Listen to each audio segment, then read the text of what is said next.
Could you tell us whether you see yourself as a historian or an anthropologist or a geographer or...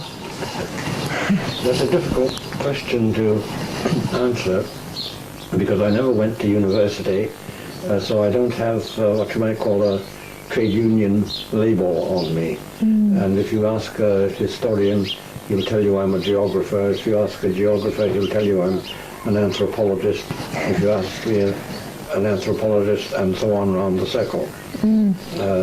Personally, I think, I put it this way, that everything that happens to mankind happens at some interval in time. And it also happens at some definite place. And therefore, with me, history and geography are always two governing themes.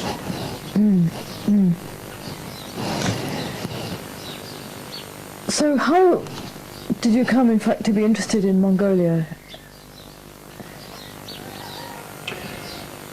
Like a great deal of the rest of my life, that was an accident. At the age of 19, not able to go to university, I went out to China, where I had spent part of my childhood, signed up with a British firm. I was terribly bored by the commercial life of treaty ports like Tientsin and Shanghai. So I specialized on learning Chinese as well as I could.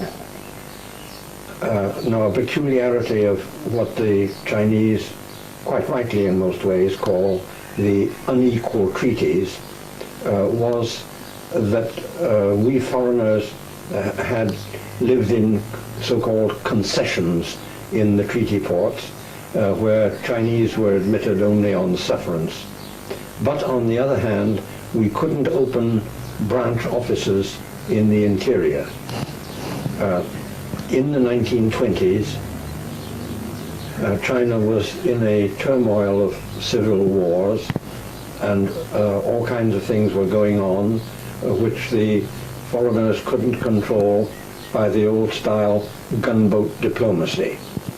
So I specialized on making trips into the interior to deal with problems that had come up with our Chinese agents, usually in the form of an illegal tax being levied by the local warlord, that kind of thing.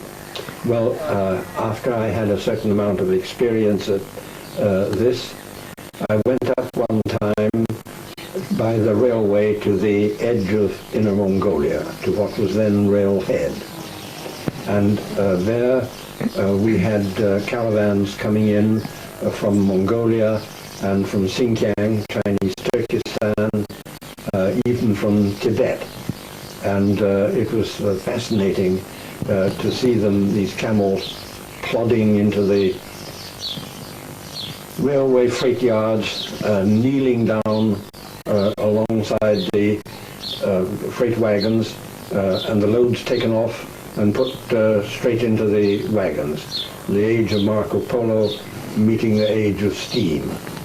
And the trouble was that there was a civil war going on, and how were we to get the wool that we had contracted for through the lines and into Tientsin, so they could be shipped to Liverpool, Hamburg, Boston, Philadelphia, and so on.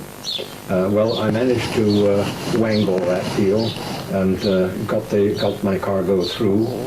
And then I said to my boss that after all we were dealing in a blind market. We didn't really know the interior. We weren't dealing with the producers. We were dealing with an agent who dealt with an inland trader who dealt with small traders and peddlers who went out among the tribes with pots and pans and acquired wool and other cargo by barter. So why not give me leave for a year to travel up there and look over the ground myself and get some idea of the realities. And he said, no, they couldn't do that because the times were too troubled and I'd get captured by bandits or something, and the firm would have to pay a fat ransom to get me out and all this kind of thing. So I said, well, in that case, I'll resign and go on my own, which ultimately I did. But by the time I started, I had met and married my wife, and while I went up by trading caravan, she waited till I got to Xinjiang. Then I got Xinjiang, in spite of its backwardness, had a radio mast, and from there I sent a radio wireless message to her. She came around through Siberia and Soviet Turkestan by rail, and joined me on the Chinese frontier. We traveled on from there to up and over the Karakoram route, down into Ladakh and Kashmir and India, and so home. This led to my only period of formal academic training, namely a year in what was then called the Division of Anthropology at Harvard.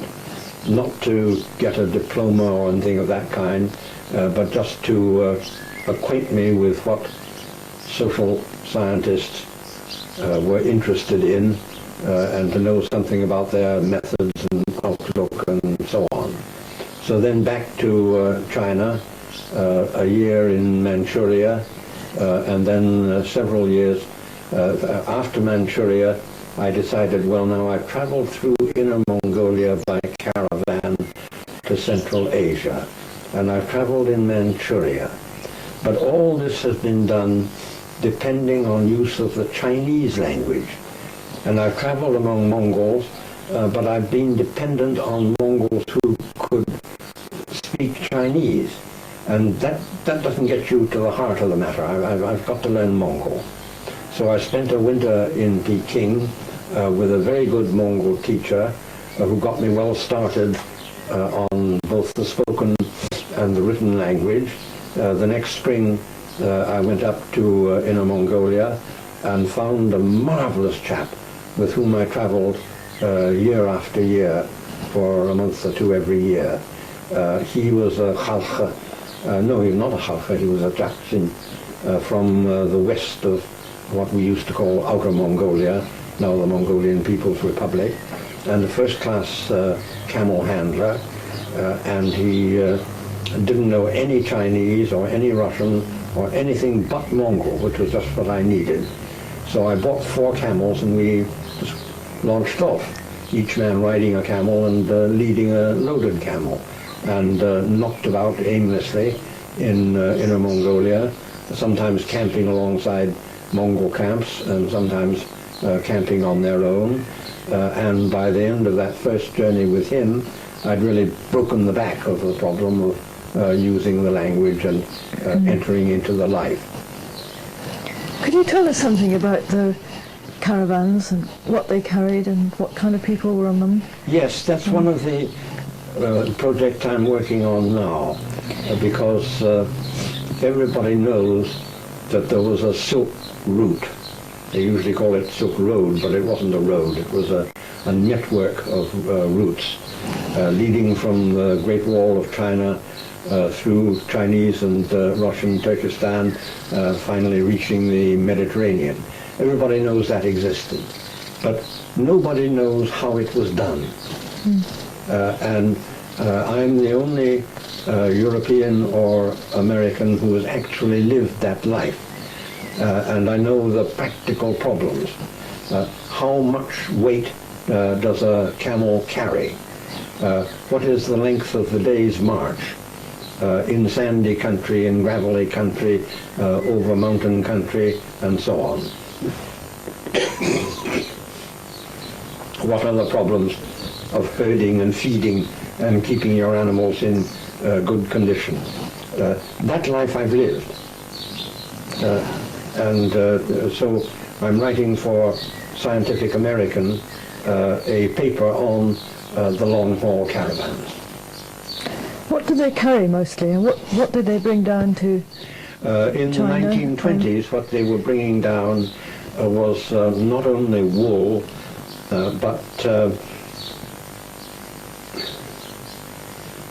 vast quantities of sheep's intestines. This was in the days before the plastic sausage, and the sheep's intestines were sold to Europe and America to make sausage casings.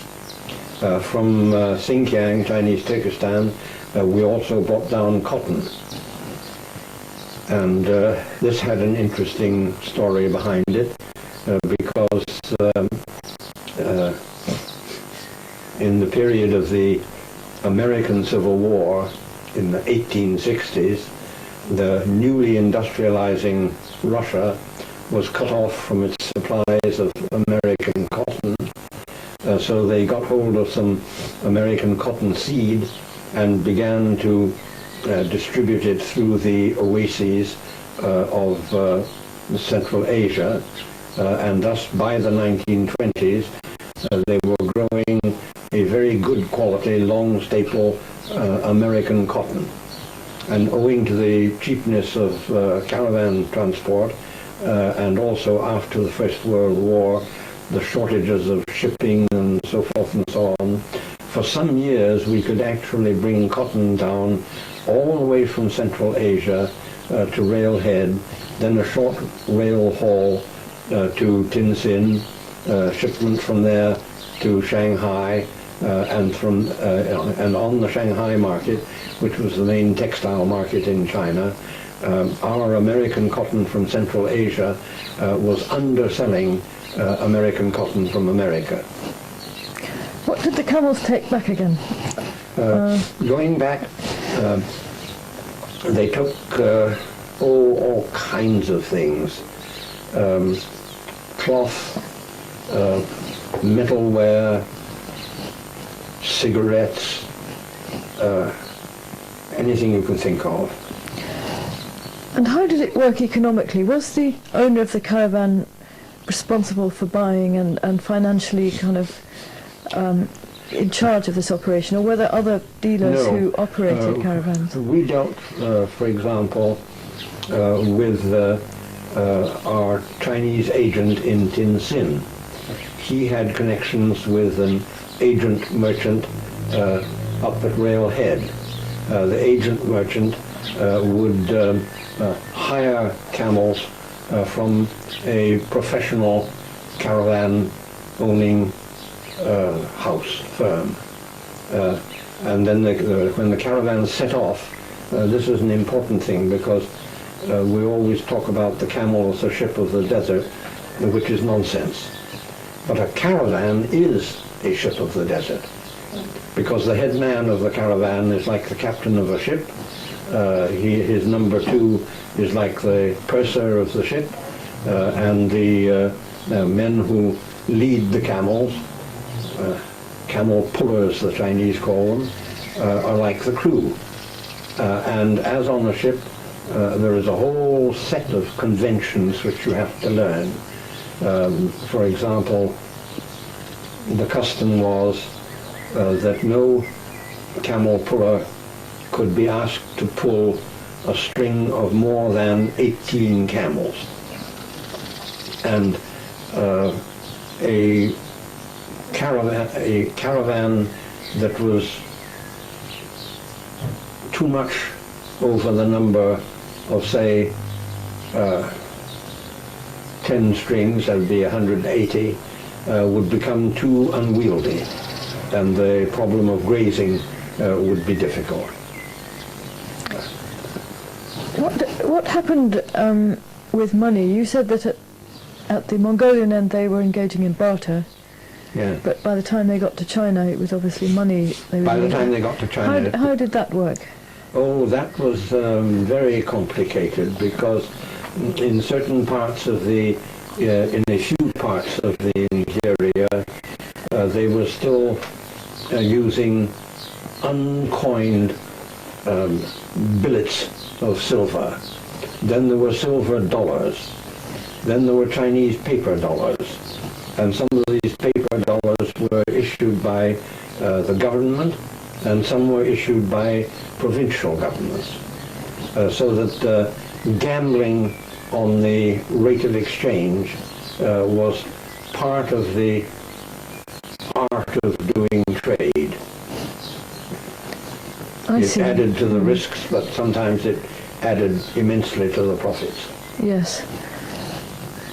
But by the time the caravan got to Mongolia, did it then pass out of the hands, as it were, of the big controllers down in Tientsin? By then, yes. By then, when you were actually traveling in Mongolia, the whole responsibility was on the shoulders of the head of the caravan.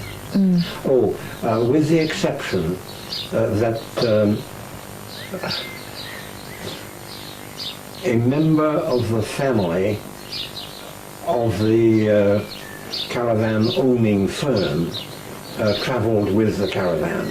And this again is a shipping comparison. He was like what was known in the old sailing ship days, the supercargo. And when the caravan reached its destination, then the caravan master, the captain, handed over to the supercargo, and the disposal of the cargo and so on was in the hands of the supercargo. And that was done through Chinese merchants in Mongolia, or? The supercargo was, no. He represented the Chinese firm down on the frontier. And at our destination, he dealt with a local merchant who was in touch with the small individual traders who actually traveled among the Mongols, bartering and buying and selling. How would a Mongol at that period have become a trader as opposed to a normal herdsman or pastoralism? Was it a full-time occupation, or did people do it for part of the year? There were practically no Mongol merchants. But a caravan man then, or somebody working on a caravan, or taking a caravan with some goods from one place to another, how would somebody take up that kind of job? Well, they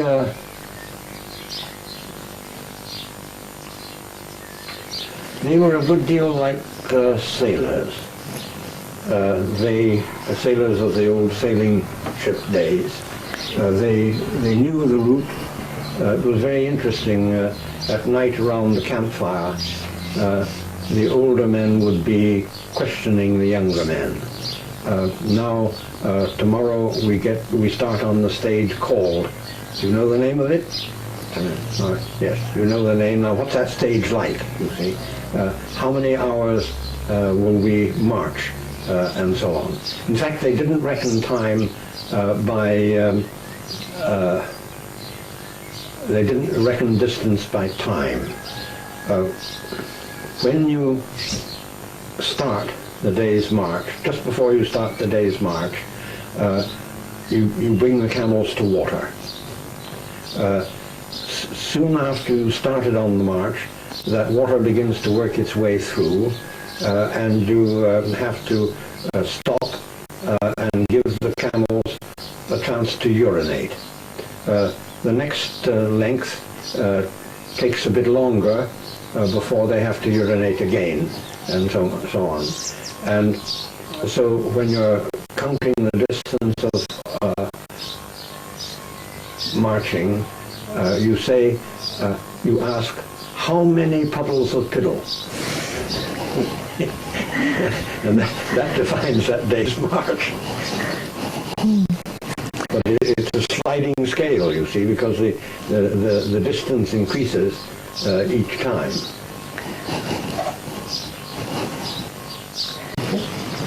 Just to get things straight about the trading, Owen, you said that the Mongols were virtually never merchants. No. So who were the people who did the final trading in Mongolia? Well, there were several great houses of a Hudson Bay type who had their own agents resident in Mongolia. Then there were also smaller Chinese firms that were resident in Mongolia or resident in Central Asia, sometimes for several generations. And they traded with the big houses. And did they spread their operations from Inner Mongolia also into what was then known as Outer Mongolia? Well, in the 20s, when I started traveling, that was just coming to an end because the Mongols were, from being nominally independent, were becoming genuinely independent, and they wanted to shake off what they considered the blood-sucking Chinese traders, and of course the only alternative, since there weren't any experienced Mongol merchants, was to have Mongolian state trading. How was that set up, the Mongolian state trading? There were several arrangements. One was called Mongolian Central Cooperative. Then they, for some years, the Mongols had a contract with a Weimar German firm called Vostwag, Vost from the Russian Vostok, the Eastern Trading Company. They had offices in China and in Mongolia, and they brought goods all the way from Europe down through Mongolia and into China, as well as Mongolian wool, cattle on the hoof, and so on. Perhaps now could you tell us something about Mongolian everyday life at this period? Family life and people you knew? Yes. This divides into two halves, or rather two sections. On my first long journey, I was traveling in company with Chinese caravans, and Chinese was my only instrument for gathering information. Sitting around the campfire at night, I learned the lore of the caravans and so on. But this was a specialized Chinese kind of life. The men, the caravan men, were like sailors of the old sailing ship days. They only knew a few words of the language of whatever people they were traveling among. I mean, the ordinary caravan man knew how to ask for a woman or where he could get opium. That was about the end of it. And he didn't really know anything about the Mongols or the Uyghurs of Central Asia or the Cossacks or anybody among whom he traveled. And that was why I suppose that's registering on the film too, isn't it?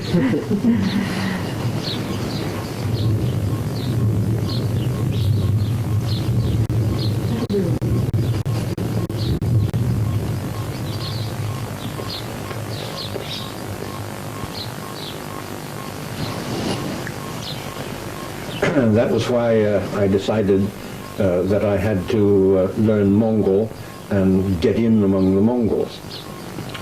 This I did by studying one winter in Peking with a very good Mongol teacher. I got a start on both the written and spoken language. Then I went up to the Inner Mongolian plateau, and there I found the most marvelous man who was to be my traveling companion year after year for a part of each year in Inner Mongolia.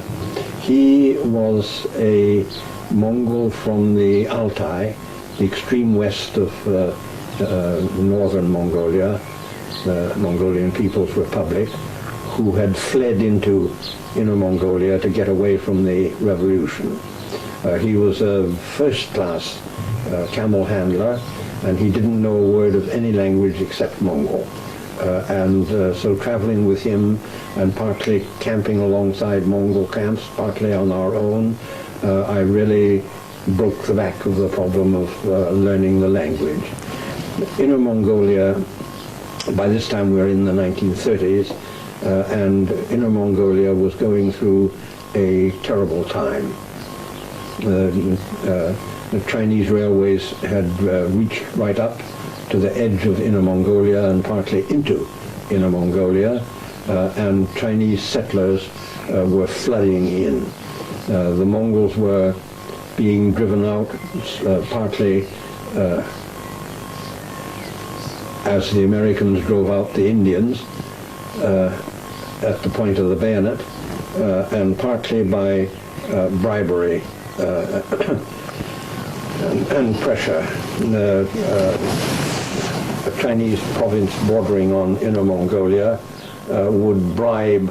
Inner Mongolia itself was divided up in a number of what were called banners, little principalities, and the Chinese would bribe a princeling to sell them some of the land.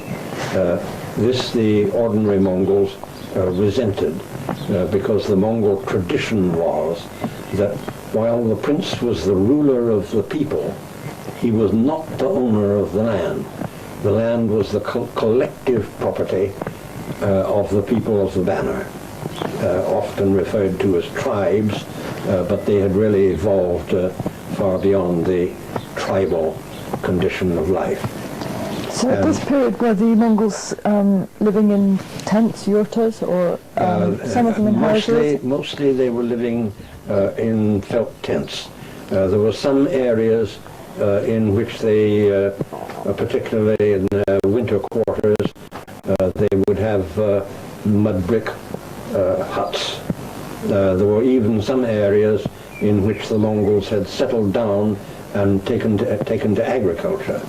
Now, these people suffered especially when the Chinese turfed them out, because the Chinese would come in with troops and say, you are Mongols, therefore you are nomads, therefore you have no right to squat on the land like this. Get out. And so Mongols who had largely lost the tradition of herding would suddenly be thrown out on the steppe. If they resisted, they were called bandits.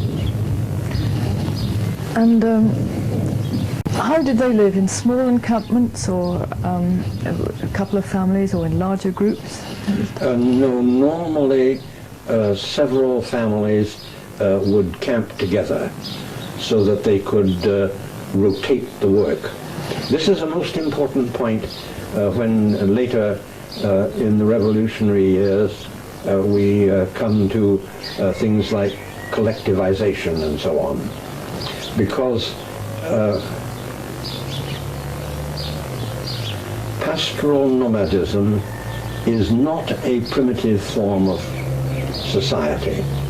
It is extremely sophisticated and complex, and it's governed by several forms of rotation. One is that you have to move the herds according to the season. You rotate them from the main divisions are summer pasture and winter pasture, but in some areas there is spring, summer, autumn, winter, with four main moves. Then you also have to rotate the use of the pasture by different animals. Because, well, the simplest example is that you can graze sheep on a pasture where the cattle have just been moved off. But you can't graze cattle on a pasture where the sheep has just been moved off, because sheep crop the grass so closely that cows can't get at what's left. Therefore, there existed a form of cooperation among the Mongols before collectivization. That is, two or three families would camp together, and then they would say, now, you take everybody's cattle, he'll take everybody's horses, I'll take everybody's sheep and goats, you see, and off we go. This is very important in later days of collectivization, because it means that the people have already learned a most important principle of responsibility. If I don't look after his cows as carefully as I look after my own, I can't expect him to look after my sheep as well as he looks after his own sheep. You see?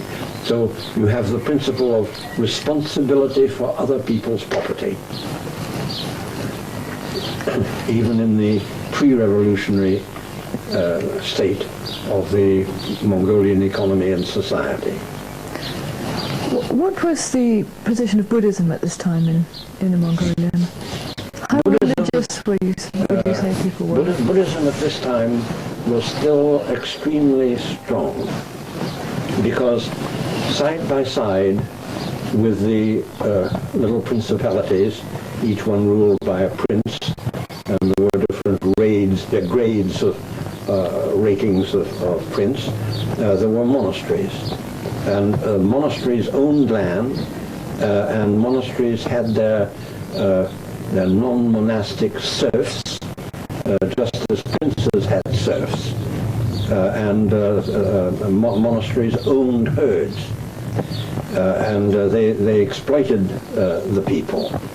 And this leads to a phenomenon which is neglected or not understood by almost all travelers who talk about the deep piety, faith, often superstitious faith, of the ordinary people in the lamas or priests.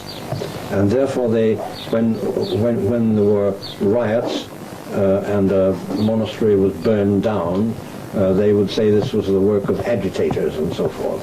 They don't understand that it's precisely in the most pious societies where you find people at the peasant or herdsman level who are, on the one hand, extremely pious believers in their faith, and on the other hand, and at the same time, bitterly anti-clerical.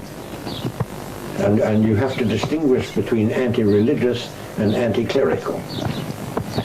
Do you remember any examples of this from your own experience? Oh yes. I kept running into it. Perhaps you could tell us now about collectivization and how that happened in Outer Mongolia. Well, in Outer Mongolia, independent Mongolia, they keep referring to an early meeting when Lenin was still alive, between Lenin and a deputation of Mongol leaders, in which Lenin said to them, and this seems to be the first time that this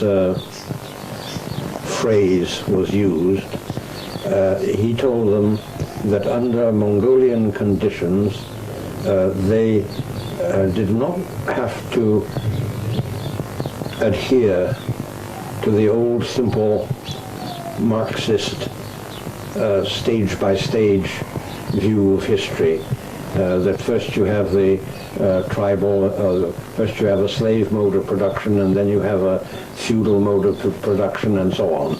But that the Mongols, in his definition, were in the feudal stage of evolution, but they could reach socialism without passing through the capitalist stage, but that they should begin with cooperatives and then gradually develop the cooperatives into true collectives. In the cooperative, you retained ownership of your own property, in the Mongol case, your own property and livestock, but you handled it as a member of a cooperative. Then the final stage was that the livestock became the property of the collective, and the members of the former members of the cooperative became members of the collective. Did the new cooperatives make use of these old forms of cooperation that you'd been talking about earlier? Well, these old forms of cooperation made it easier for the Mongols to get into to accept and practice the collective mode than it is for peasants, because they already had the principle of handling each other's property and being responsible for it, and so on.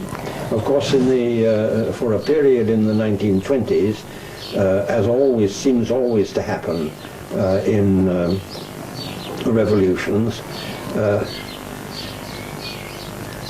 they thought the leaders thought they knew it all and tried to go too fast, and if people didn't cooperate willingly, they used force to make them cooperate, and there was a great deal of really unnecessary suffering and cruelty. Presumably at this time, this was the period when you yourself were in Inner Mongolia. In Inner Mongolia, but yes. How were the people in Inner Mongolia, and they must have heard rumours of all this going on in Outer Mongolia, how did they react to it all? Well, that was rather interesting, because when I first started going there in the very early 30s, there were thousands of refugees from the north, from the Mongolian People's Republic, running away from the revolution, who had fled into Inner Mongolia. Then during the period I was there, year by year, you could see something else happening.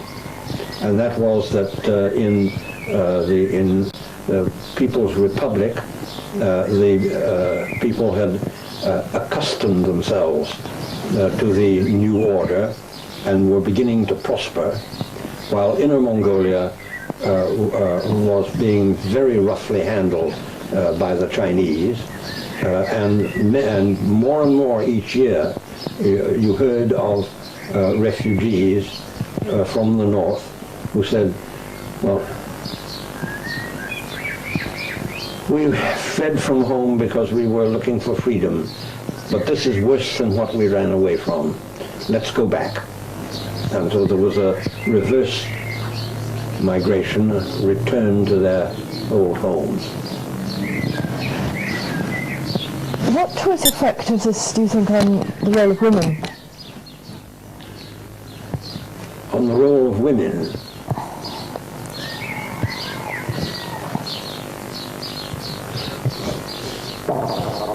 The role of women among nomads has always, I think, been better than among settled peasants, because with the need for manpower to handle the livestock, even women do some of the herding, and since they do some of the productive work and not simply domestic work, they acquire the rights and the outlook of the producing worker. And so they, even in this old society, the women were less subordinate than in a peasant society. If you went into a Mongolian tent, say in the 1930s, how would you find things there amongst the family? I mean, who would welcome you, and what would happen if you went into a tent as a visitor? That would depend lot on accidental factors. For example, at the moment that I went in, was the head of the household there, or was he out doing his herding work? If he was out, the woman of the tent had no hesitation in taking responsibility for hospitality and so on. And you would always be offered tea with milk in it, and you could sit and talk freely and so on. There was a lot of protocol and etiquette. Where does a guest sit? And there is a woman's side of the tent and a men's side of the tent. And the back of the tent, farthest from the door, has the position of honor for a guest. And then you must learn bits of etiquette. There was a fire in the middle of the tent, and with a grate around, a round grate around it, and you had to learn that you mustn't just casually flip a cigarette end into the fire or knock out your pipe against the iron grate. This is desecrating the god of fire, and all kinds of bits of etiquette like that. And the right gesture with which you extend your hands to accept a bowl of tea. So all these things have their rules. Guests would sleep on the left-hand side as you go into the tent through the door, on the left-hand side and up against the back.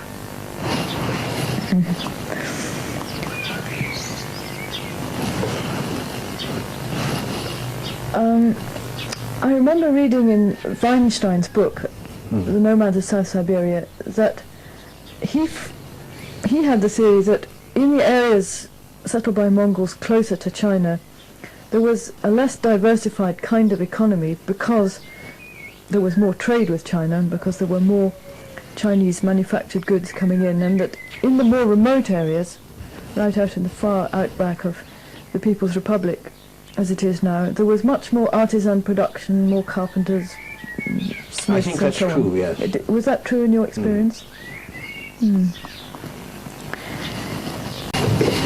How would you say that life differed amongst the princely families from the commoner families in the 1930s? Generally speaking, of course, the noble families were better off, but by the end of the 19th century, there were princes who had gone poor through gambling or dissipation or whatever, and there were commoners who had become relatively wealthy, and there were actually cases of people of princely blood working as the paid employees of wealthy commoners. Generally speaking, among the noble families, there was more conscious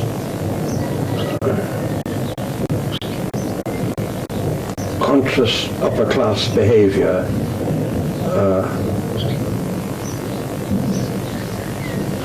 and there was a, what's the English expression, you and non-you modes of speech, and so forth.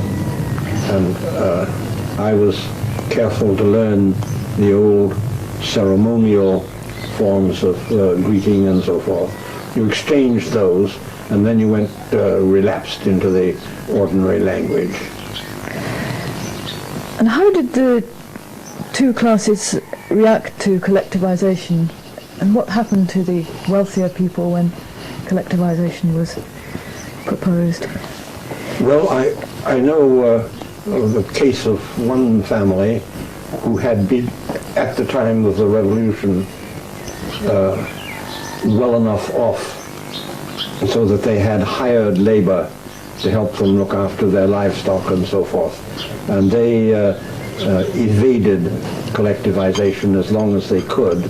But after the period of mistaken enforced collectivization, when the collectives really took hold and began to prosper, they found that their hired herdsmen were going off to join the collectives.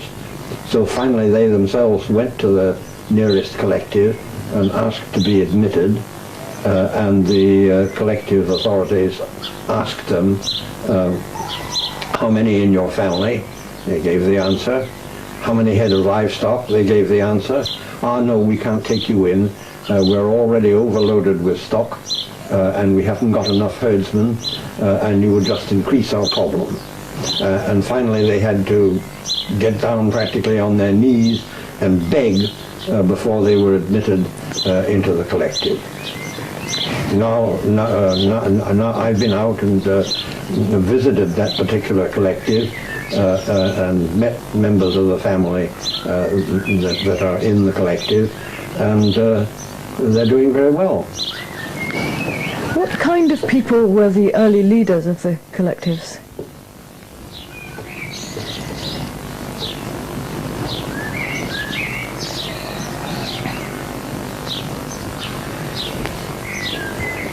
In the early years of the Mongolian Revolution, it was different from anything in Europe, different from anything in China, because there was no real Mongolian intelligentsia. So there was not the phenomenon of, in Marxist terms, bourgeois leadership of the proletariat. The early Mongol revolutionaries all came from the lower levels of the lower class. And what would you say was the influence of Russians in the formation of these cooperatives and collectives? Well, naturally, the Mongols turned to the Russians for advice and example and so forth. And in those, in the middle 1920s, the Comintern was still very strong, and numbers of the advisors who were sent into Mongolia were Comintern representatives of communists from various countries, not just Russians. Would you say the relation between Mongols and Russians was different in some way from that between Mongols and Chinese? And very different, in what because ways? This goes way back into Tsarist times. The tradition of hostility between Mongols and Chinese was a very old one. The Chinese had never forgotten the period when they had been ruled by Mongols and resented it as being ruled by barbarians. And the Chinese trade in Mongolia was a barter and usury trade in which the Chinese merchant would give the Mongols goods on credit and demand an enormous rate of interest. When the Russians first appeared on the Mongolian horizon in the late 1500s, they were a different kind of people. You see, Russia was making itself a great nation.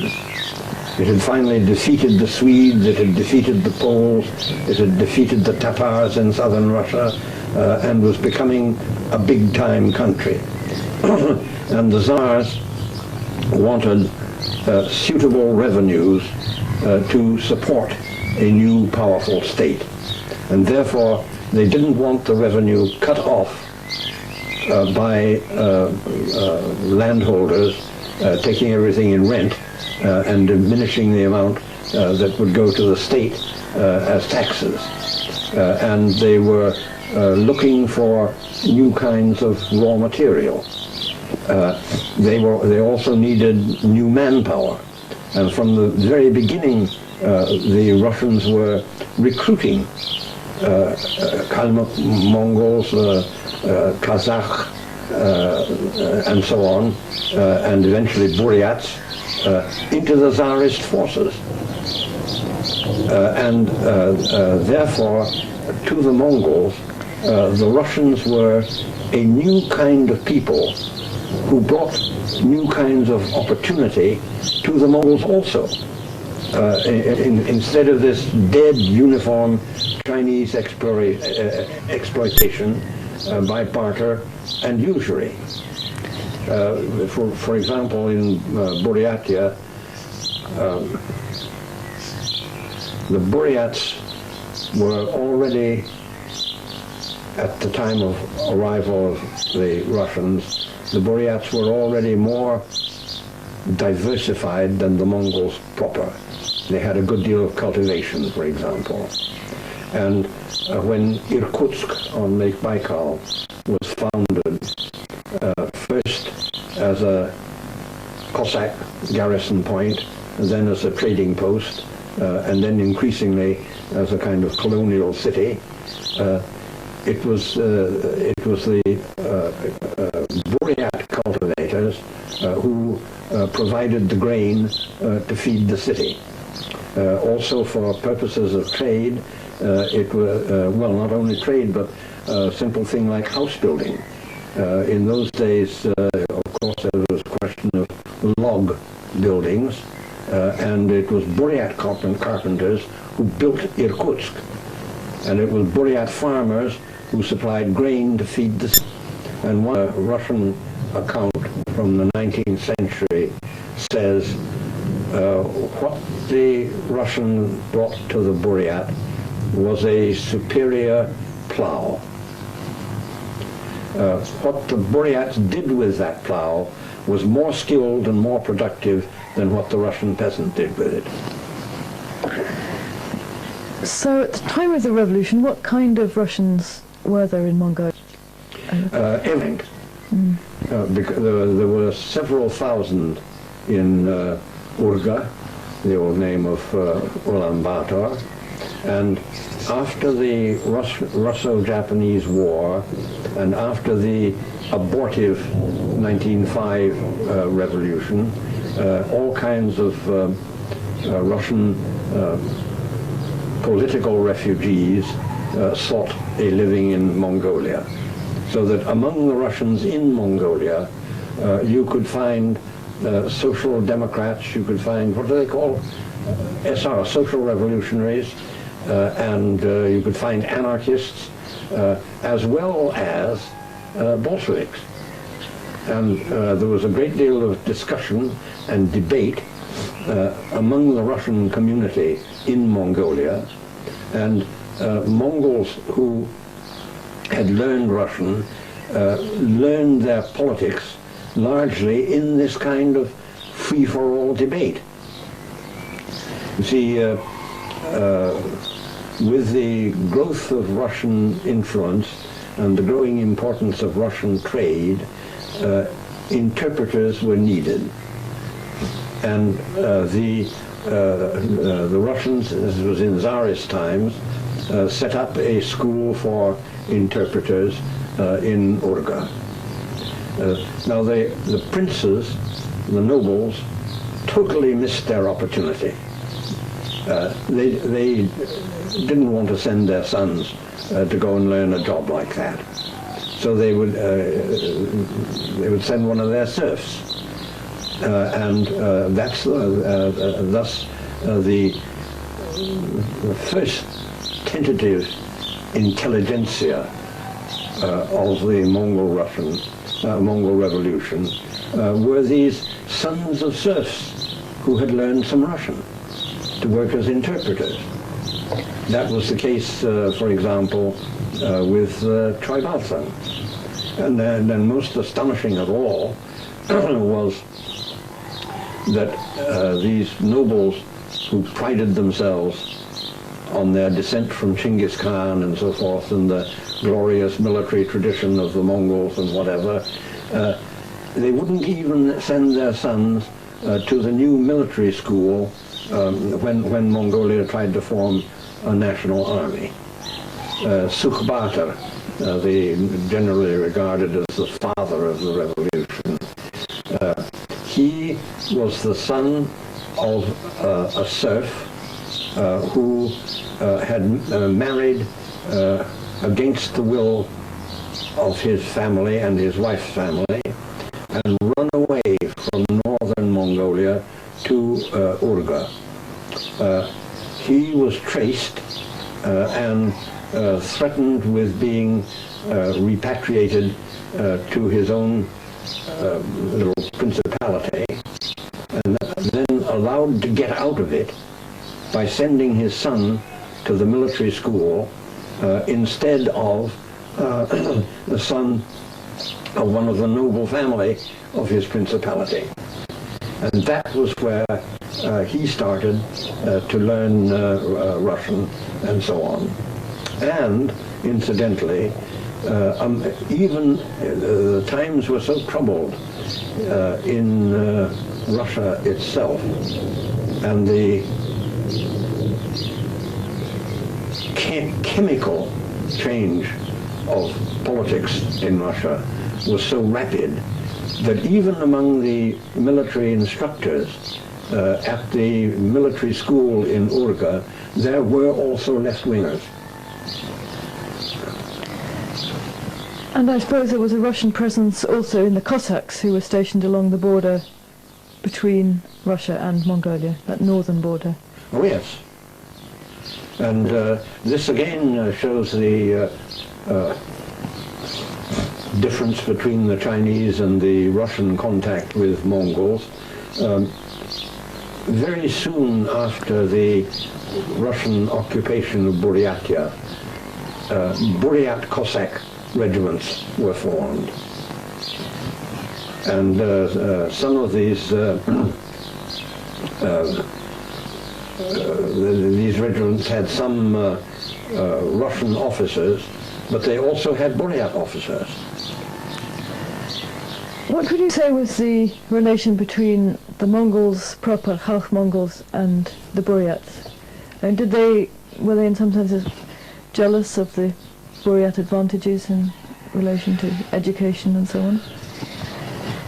There's a rather important historical background there, and that is that the Buryats, although they spoke a form of Mongol, were never really integrated into the empire of Genghis Khan and his successors.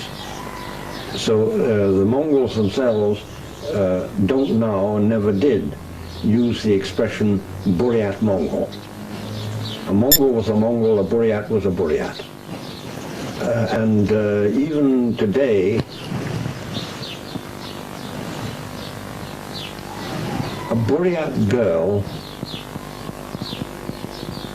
is frequently willing to marry a Mongol man, but a Mongol girl is rarely willing to marry a Buryat. That's very interesting. She wants to stay in Mongolia and be Mongol. That's interesting because you have the same pattern to some extent with marriages with Russians too. Yes, you do. Yes. Yes. Which, as you said once, contrasted with the colonial pattern of marriage, yes, say within the British Empire.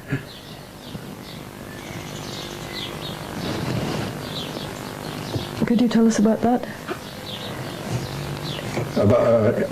Yes. You see,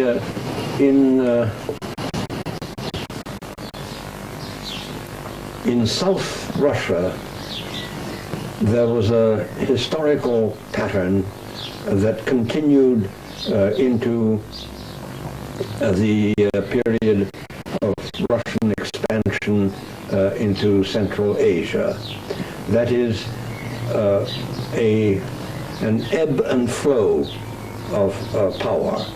There would be periods when there were Turkish-speaking rulers of subject Slavs, followed by a period of Slavic rulers of Turkish-speaking subjects, and so forth. And the result was that the relations between the two kinds of people were not ethnic or racial, as in colonial societies, but from the beginning they were class relationships. That is, the lower classes would intermarry with the lower classes, the upper classes would intermarry with the upper classes. And even today, among Russians, people will boast of the fact that they have some Tatar blood. Even Nabokov, the most Russian of the Russians, was proud of the fact that he had Tatar blood. Could you tell us perhaps now something of how you've experienced changes in Mongolia since the days when you were travelling with the caravans in the 1930s and your present numerous visits to Mongolia?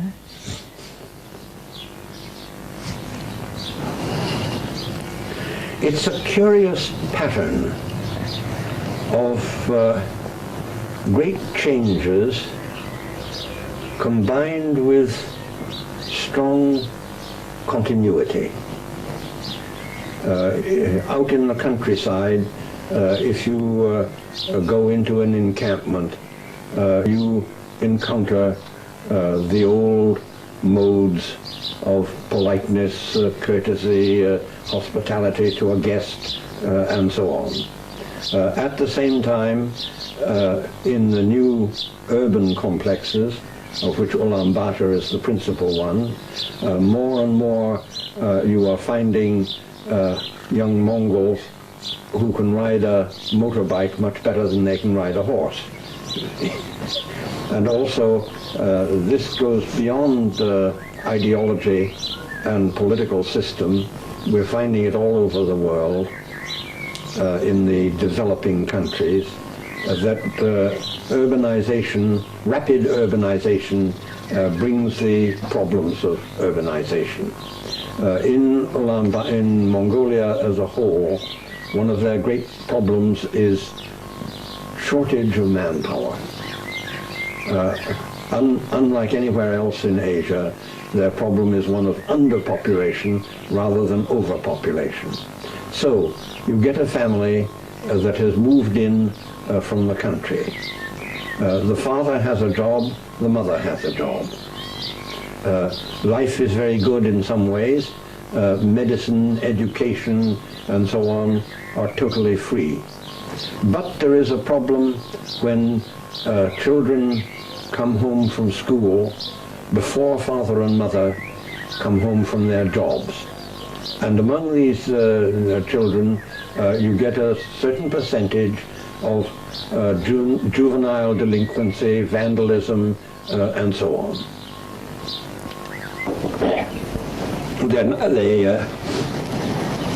they all seem to be bilingual in Kazakh and Mongol, but they're not being Mongolized, they're not being absorbed into the Mongol people. So how does the Mongolian state deal with this problem? Well, by orthodox methods. I've been told, I haven't visited it myself, that there is a rehabilitation center outside Ulaanbaatar, and these naughty youngsters are taken there and given a combination of school teaching combined with physical work, combined with organized play and games and so on. And when they're considered rehabilitated enough to be social, so to speak, they're sent back to their families. Are there problems of alcoholism in Mongolia? The Mongols have always been heavy drinkers. I don't think there are as many actual alcoholics as there are among the Russians, for example. Among Russians, it's a real problem.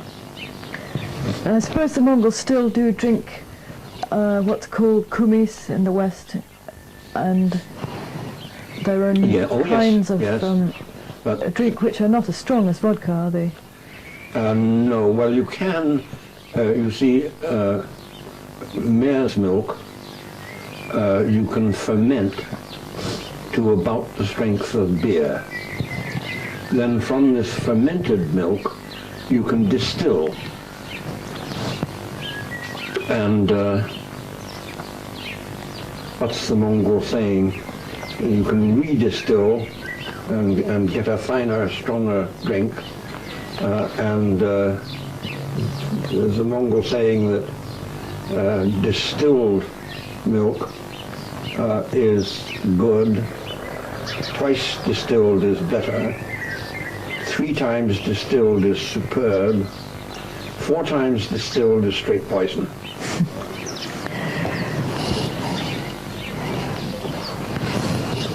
In Mongolia today, there are not only Mongols but also Cossacks living in the far west.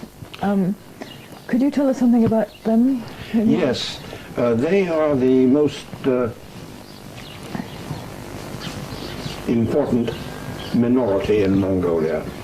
I don't know what it comes to in, well, it's supposed to be about 5% of the total population. Now, in the Manchu days, the Kazakh were treated as aliens. They had no hereditary princes, and they were not allotted any territory of their own. And they were considered to be tenants of whatever little Mongol principality they lived in. And this contributed to their becoming the most celebrated horse thieves in Mongolia, because they would ride off from their principality of residence and skip 2 or 3 and steal horses and then ride back by a different route, and it was very hard to trace them. Since the revolution, they have been allocated a territory in the northwest corner of Mongolia, which is their own. And there they form the majority. There are Mongols among them, but the Mongols are the minority and the Kazakh are the majority. And having land of their own and collectives of their own, they have prospered exceedingly. They are very intelligent, very enterprising. Everything they do in a skilled way. And I remember talking with the rector of the National University in Ulaanbaatar, and he said, of course, like everybody else, we have to make our plans, and planning ahead, we look at the different regions of Mongolia, and we decide who needs how many engineers, how many veterinaries, how many this and that, and then they are requested to send in their students accordingly. But when it comes to the Kazakhs, invariably they come back saying, we have made our own plan, and it's different from yours. The numbers of engineers and whatever are different. We look at their plan, we compare them with other statistics, and invariably their plan is better than ours, and we accept it.